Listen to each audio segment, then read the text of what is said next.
more shows that we're on in the coming days, weeks, and months and years. Mm-hmm. That's for sure. But one show we'll never ever get to do again is the Two Mirror Showcase, because that no longer exists. And really? there's been some controversy in the last couple of weeks. I did see a small amount of it, but I mean, you're in the Calgary scene, and I am, and this is comedy is a brotherhood.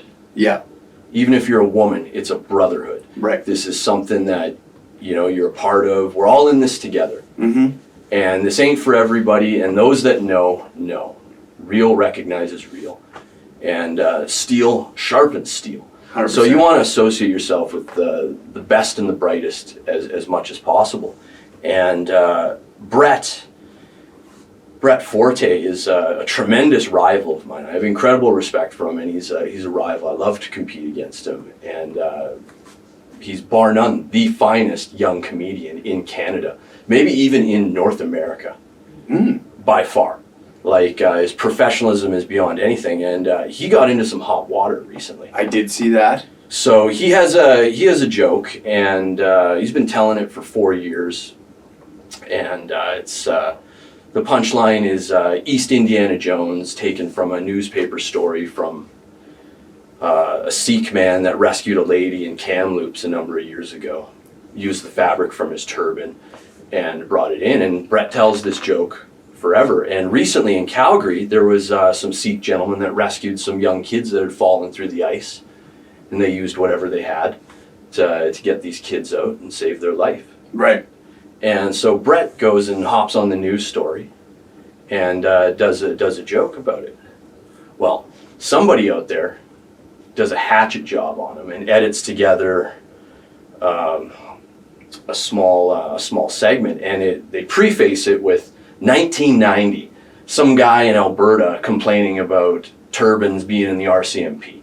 It was a thing back then. You're pretty young. I recall, like, the big thing with the turban with me is, like, guys bitching is the motorcycle thing. Yeah, and it's like, your life, your choice, whatever you want to do. Whatever floats your boat, man. Exactly. And so they preface it with that 1990, this guy that was like, no, they shouldn't. And then they faded into 2020, and they show like a minuscule clip of Brett on stage doing an Indian accent, part of his joke. No context, no punchline, no anything. And they made it into a haterade get-together. And he got more than 1,000 death threats, canceled off of Instagram instantly. And, it's just a poor situation, because he wasn't being mean or malicious. It's you're part of Canada.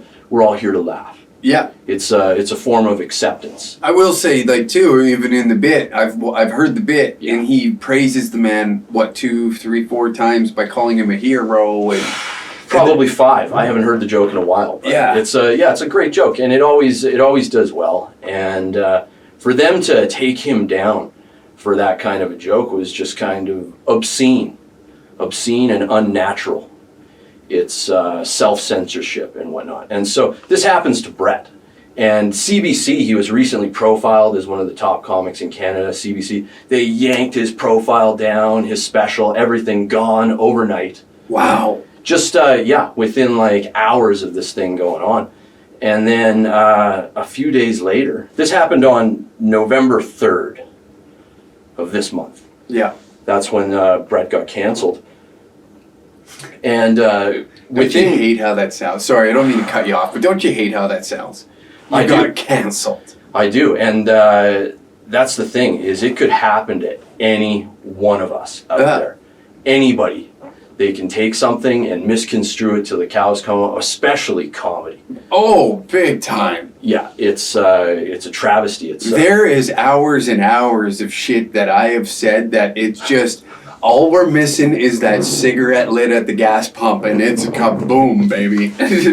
Yeah, it is, and there's a big difference of things you say in the privacy of your buds while you're having beers, and then what you say in public or on stage. Yes. And so Brett gets done, and so he's been doing this podcast with Todd Ness, another supposedly up-and-coming comedian here based out of Calgary Right. for the past year and a half. And Todd was 1/4 of the Two Mirrors podcast and showcase. He was riding Brett's coattails. He was getting taken to the next level by Brett. And he decides after less than 4 days to completely distance himself from everything related to Two Mirrors. He dropped it like it was hot. Quit the podcast. Really? Quit doing shows with Brett. Quit doing the Two Mirror Showcase, that show that you and I were on. Yeah, yeah. And yeah, just completely threw it away. And he's going out on Instagram talking about like, oh yeah, no, I haven't quit comedy. I'm still doing comedy. Everything's fine. Everything's fine. That's what he said. And Todd Ness, no, everything isn't fine. Okay, yeah, It isn't fine. You're not, this could happen to you just as much as it could happen to Brett. And for you to turn tail and run and be scared about not getting your CBC special. First off, Todd didn't get the CBC special. He's not even on their radar. Mm-hmm. They don't give a rat's ass about. Sorry, my equipment rudely interrupted you. That's fine. I was getting a bit heated there because I feel very passionate about this. And the fact that comedy isn't about consent and Todd Ness is looking to please everybody, that's never, ever going to happen. You're never going to be loved by everybody, so why even try? And to throw Brett under the bus, Brett's my greatest rival, but I consider him a brother. That's why our rivalry has been so hot and so heated, and that's why we're so passionate. And we fight on stage. It's like the Rock and Stone Cold. Sometimes you just gotta collab forces, but you know what? At the end of the day, we're still gunning for the title, right? It is. And then to see Brett get treated that way when he's the one carrying everything, that's going to go down as the defining moment in Todd's career where everything, it's the reverse Midas touch. It's going to turn to shit, I guarantee you. He just ain't got the stones. He's a coward. He's a coward. And Todd Ness, I want you to watch this and know that you're going to be known as a coward from now on. You know, like I understand what he's doing in his life. He's got a really nice fiance, and you can go back and look at all the videos they've made of her. She's a very attractive lady. He had her block me on Instagram years ago because she liked me so much, and he's so insecure that he had her blocked. But he's got a fine fiance. You should just go worry about getting married and making babies and quitting comedy. Because if you don't have what it takes to take the heat, then you don't need to be in this business. You can go on and get the hell on.